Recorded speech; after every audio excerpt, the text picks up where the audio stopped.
we are just coming out of the postmodern era. And the new era, I think, is hyperreality. This is the new era. The art, if you look at the art that's being done, if you look at all this, it's all about the hyperreality. It's new media. It's creating all these new types of reality. There are versions of our own reality, but so much more.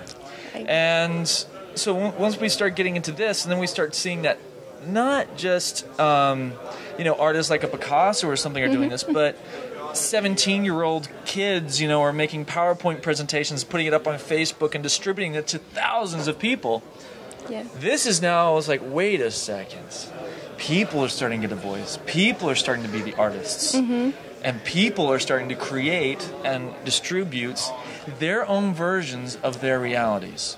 And that's what an artist does. An artist really looks at the world around them, and they make commentary through their art. Yeah. And that's what everybody is now able to do in their own way. Yeah, and reinventing their own identity, right? Exactly. I mean, it's like what I said. It's I said earlier. It's Facebook.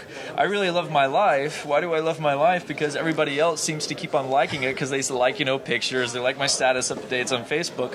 So if all these people love my life, I really should love my life. I agree. So I mean, but I think it's nice that people that Facebook didn't put an unlike on there, because otherwise we'd all be really depressed because everybody's like, your life sucks.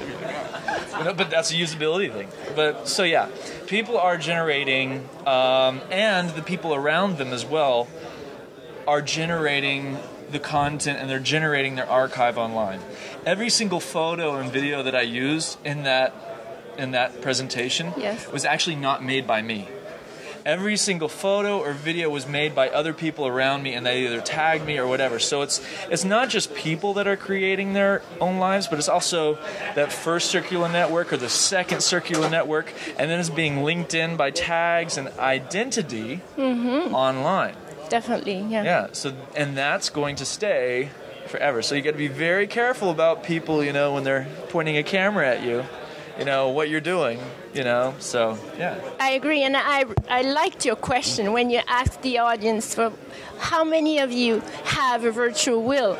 Yeah. That was a very good question. How many answers did you get? Because I couldn't see all the hands. No, there was about four. Four, right? Yeah. And what do you think of that?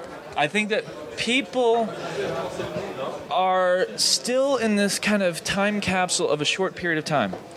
People are not, it's also, a lot of these companies, they're not really thinking about what impact these technologies that we're creating are going to have 50 years from now.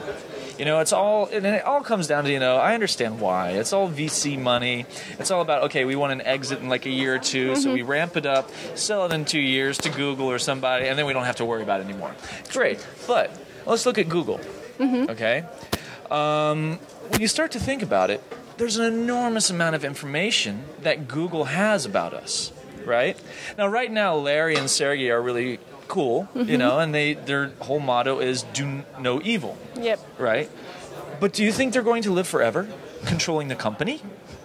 You never know. No, it's impossible. I mean, there will be someone else who, will take control over Google at some point, or it will go down.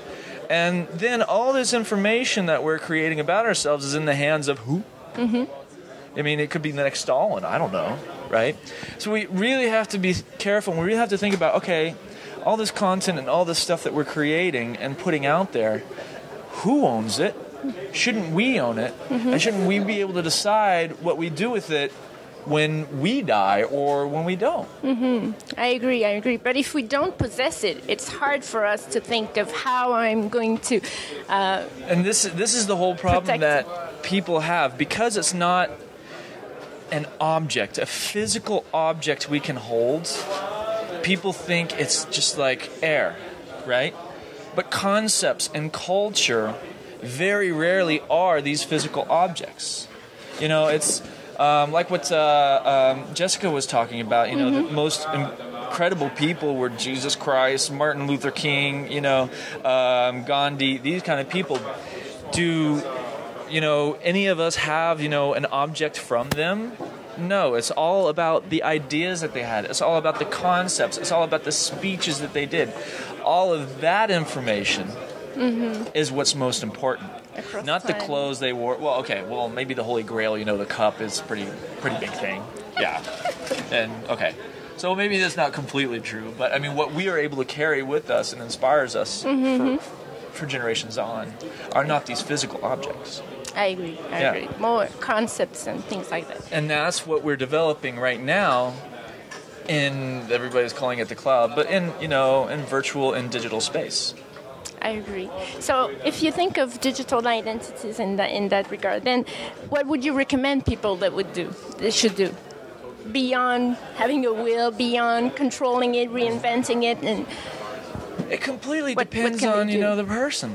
I mean, some people they're like complete narcissists, and they're like, oh, I gotta have this stuff, to be on for my great-great-grandchildren. And I'm one of those people. I'll fully admit it. I'm a complete narcissist. Then some people are like, you know what? I don't care. Like Louis Lemire, Louis Lemire? Yeah, sure. I actually had dinner with him, and we did a Skype chat, and I asked him, I was like, Louis, what do you think? And he's like, I don't care. Once I'm dead, I'm dead. It doesn't matter. So, okay, so it doesn't matter. It depends on the person, It's funny because one of the things that we always mention about being in the academia, for example, is to have something that would stay after us, some publishing and text like that. So now that it's available to all of us, so then does it have the same value for you? I mean, I'm a teacher as well, and the thing about being a teacher is that it is so inspiring when you see a student, taking the stuff that you've taught and then excelling and then taking that and then making it their own. And then the next step is when they make it their own and then they teach somebody else, and it keeps on going and going. And you're like, yes. And it's, I mean, I'm a guy, so I can't really procreate like women can. So that's the closest thing I have to kids.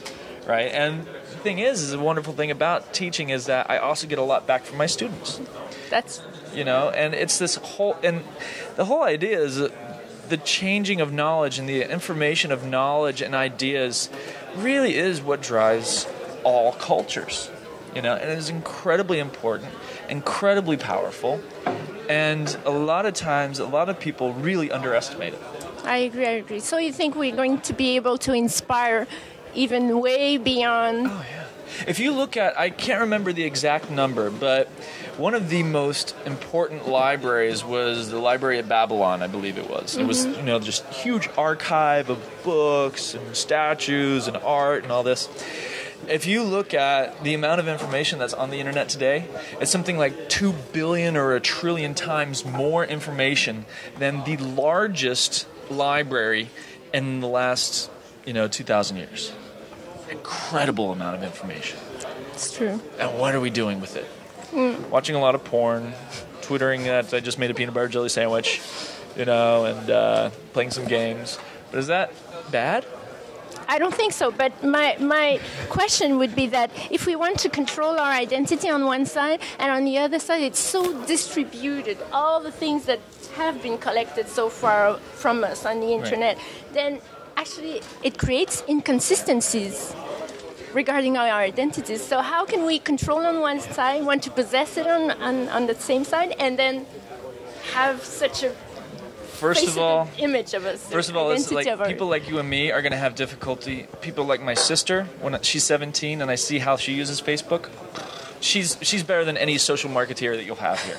I can tell you that right now. These social marketers are crap compared to my 17-year-old teenage sister. I can bet on that, yeah. Number one. Number two, the truth lies in many stories. I mean, in the Bible, if you look at the Bible, it's not one of those things is what Jesus said. It's all like, he said that Jesus said this, she said that Jesus said this, he said that Jesus said this, and then you start to get the truth. And when it comes down to it, right, the stories that are told are all told from different people, and somewhere in there lies the truth. And everyone chooses their version. I agree. Exactly. I agree. Well, thank you so much, Gabe. You're welcome. Well, have a nice evening. You too. Bye-bye. Bye.